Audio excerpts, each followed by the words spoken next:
যদি এরকম একটি দাগ দিতে পারেন তাহলে এই দৃশ্যটি আপনিও আঁকতে পারবেন।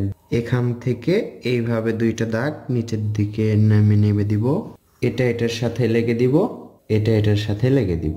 এবার এখান থেকে জিগজ্যাগ করে এভাবে নিচের দিকে নিয়ে আসব, আবার এখান থেকে জিগজ্যাগ করে নিচের দিকে নিয়ে আসব।